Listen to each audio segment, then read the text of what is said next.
back to the Southern Quality Ford Friday Night Blitz. Let's talk a little bit about some of the games we saw tonight. I was over at the Houghton game against Byrd and, got there halftime. It was 14-7, a little low scoring at the beginning of the game. But Houghton's offense at times is very explosive, and they exploded in that second half.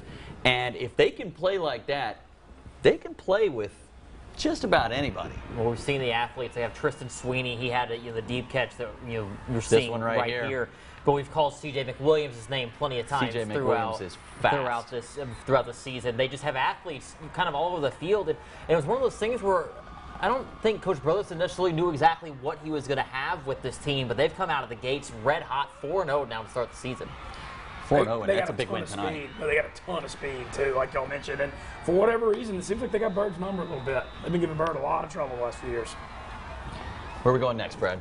Let's stay in Louisiana and go over to a game that both Ben and I were at, the Airline versus Southwood game. And we mentioned a little bit earlier, but Airline kind of breaking through, finally getting that first win of the season.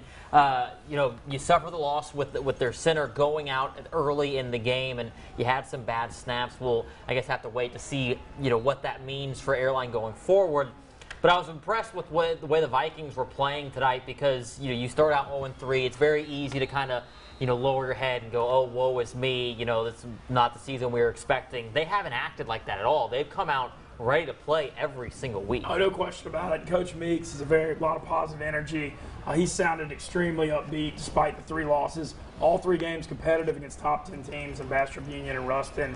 And I think they were going to be ready for District 1 5A play just off playing a tough schedule. I think they got a good future. We saw it last year. They kind of had that rough start early to the season, and then you lose Brad Freem.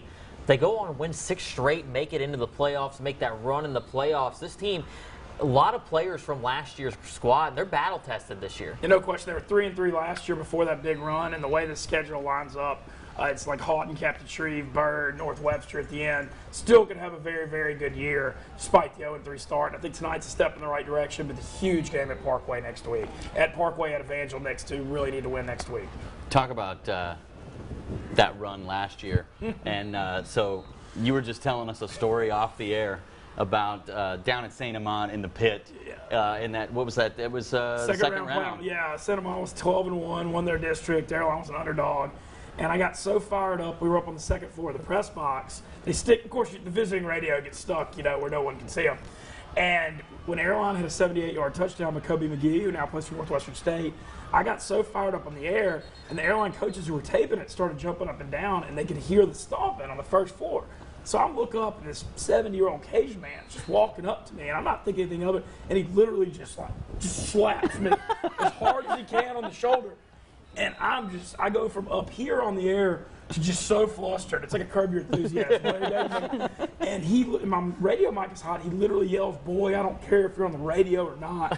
The way you're hollering, they can hear you all the way in Nolens." And it's become a thing of legend. I'll send you the radio clip. It's unbelievable. And then Airline ended up scoring on an 80-yard touchdown with 2 minutes left to win. So we got the last laugh.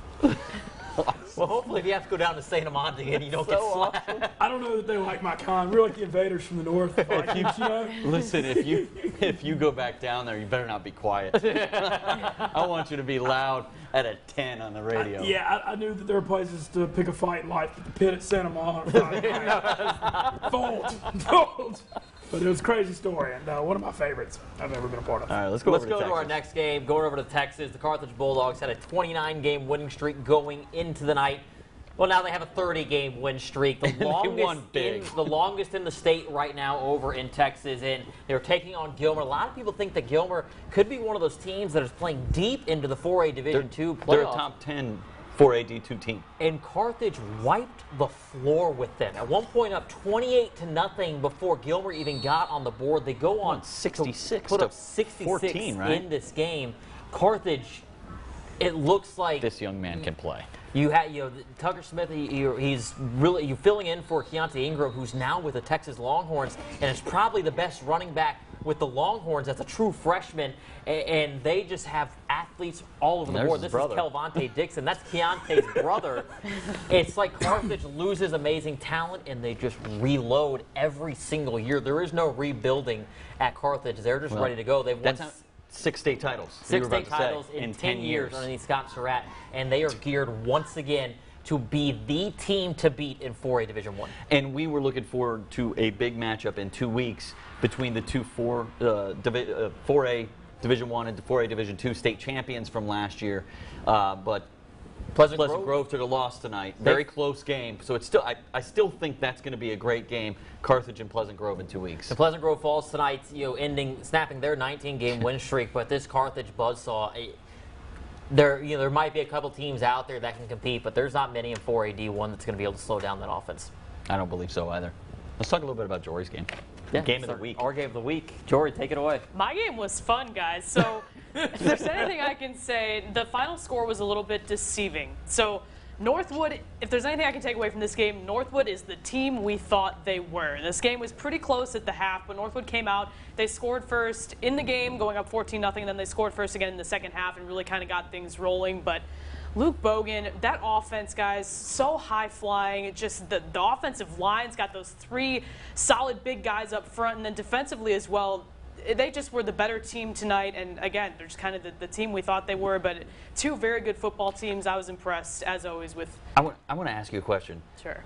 What prompted Coach Gatlin to talk about retirement in the post-game interview? I don't know. We just asked him. I was just like, hey, Coach, you kind of left all the talking on the field there tonight, and he talked as wonderful Coach Gatlin does. I love when he talks. He's so fun to listen to. His deep voice. My daughter Abby, every time he talks to her, he's so nice to her. He's like, "Oh, hi, Abby," but it's "Hi, Abby." And she's like, she hides behind me, trying to get away from him. Well, I got to talk about Luke Bogan real quick.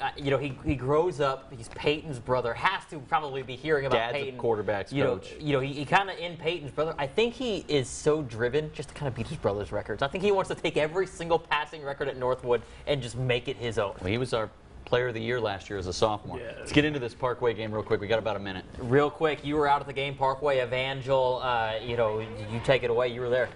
Evangel's right here. Blake Chapin breaks it away for the long touchdown run. This was the second play of the game on offense for Evangel.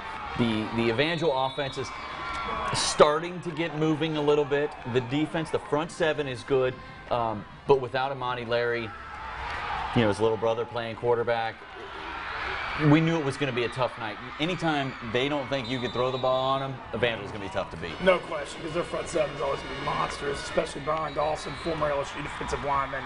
Nobody's ever going to be tougher in this area up front, ever. All right.